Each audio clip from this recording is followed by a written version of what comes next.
Now that we've got all of the external work done, we need to go ahead and put the posts in so that we can hold the wands up.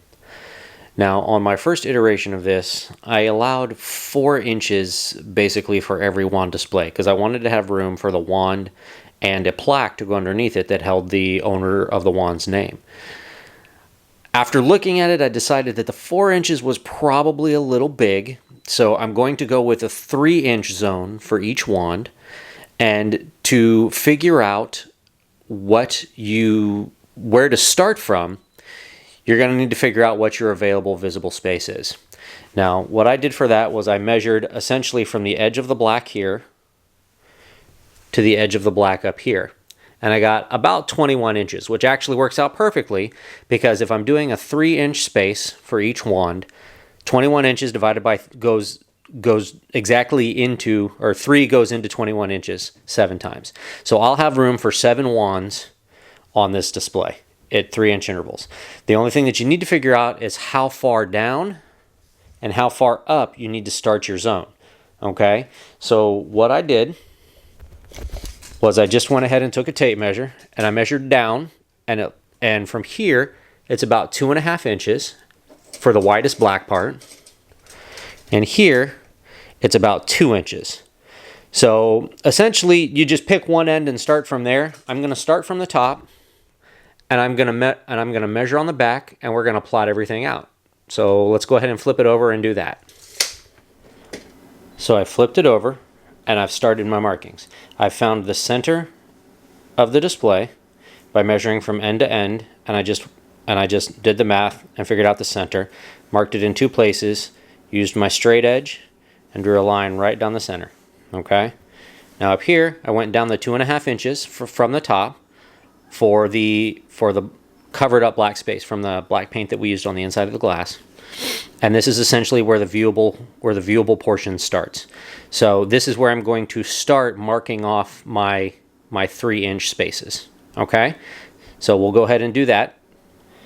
So now we have our 3-inch zone set up. Starting up here at the top, you've got 1, 2, 3, 4, 5, 6, 7 zones.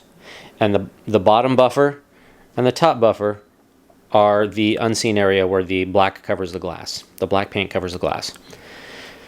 So now that we've got our display area zone set up, we need to start putting in the posts. For my wands, I decided to use a 7-inch spacing for the posts. So what that means is from this center line, I'm going to go 3.5 inches this way and 3.5 inches this way for my posts. Also, for each display area, being that I have 3 inches of display area, I'm going to come down 1.5 inches and have the wand take up the top half of the display area, and that'll leave the bottom half available for a plaque. I found some nice 1-inch plaques that I'll probably be using from my local Things Remembered store. They'll engrave them. They have some decent plaques, and they come out pretty nicely. So we're gonna go ahead and mark all that out. Come down 1.5 inches. And then 3.5 inches out on each side of the center line. And that's going to be where you're going to put all of your posts in. All right, so let's go ahead and do that. All right, now that we've got our post spots marked out, we need to go ahead and set up the holes for the posts. Now to do that, I use a drill bit that I talked about earlier, and also this is where the X-Acto knife comes into play. And I've got a relatively sharp tip on my X-Acto knife. But basically, what we're going to do, I'm going to turn this sideways here, is you're going to take the point of it and put it right down on the spot where the post is going to go. Okay? And then you're just going to start twirling it. Because you need to get the hole started. The problem I was having was that the drill just wouldn't go through. For some reason, it just wouldn't bite into this cork board. But you see, once you get it going,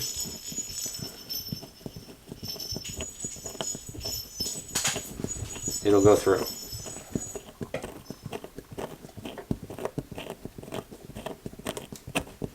And this might take a few minutes for you to get all of them done. But once you get the hole started,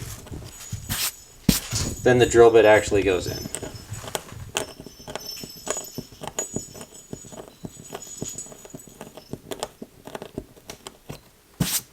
Okay? And then once you get that, then you can take your drill bit and it'll it'll bite into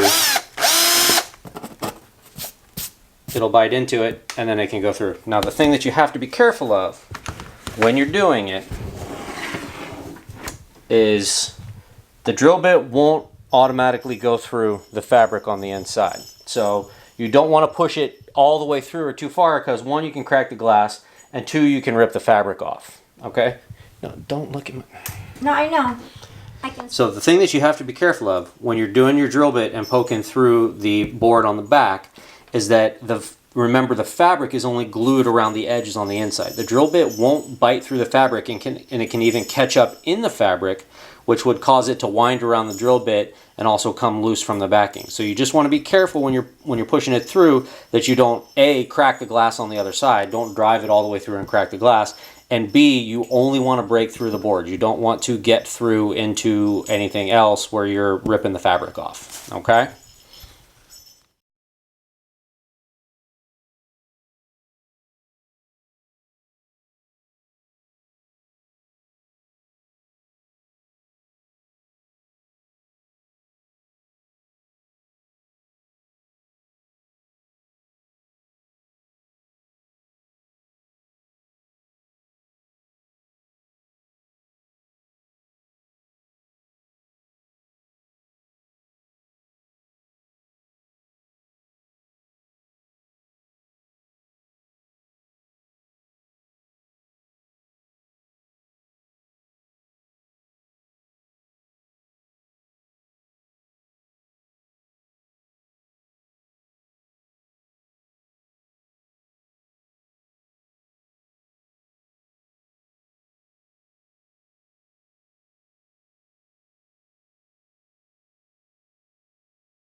All right, so we're just about done.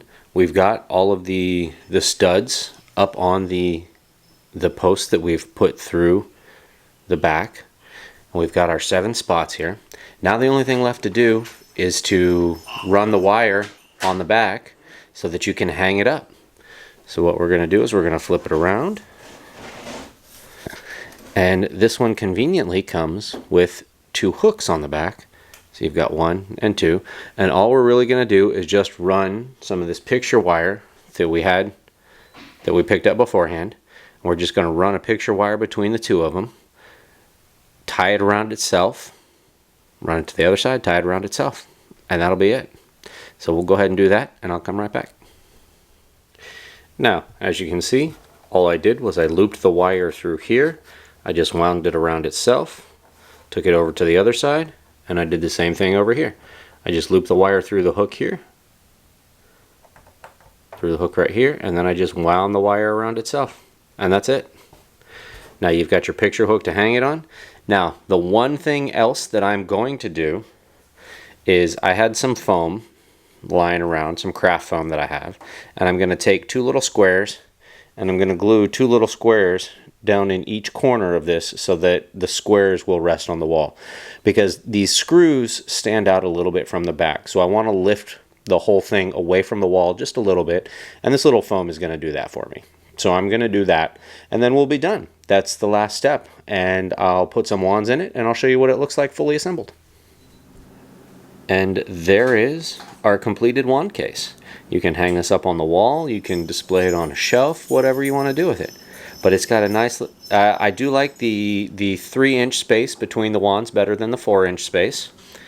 You still have enough room in between these wands for a plaque underneath if you decide you want to do that. And your top one is just underneath the black aging that we did on the glass. And your bottom one is just above the black aging with the glass, and you still have room for the plaque. So I hope you guys enjoyed this tutorial. I'm happy with the way it came out. I hope you guys are happy with your results as well. Thanks for watching.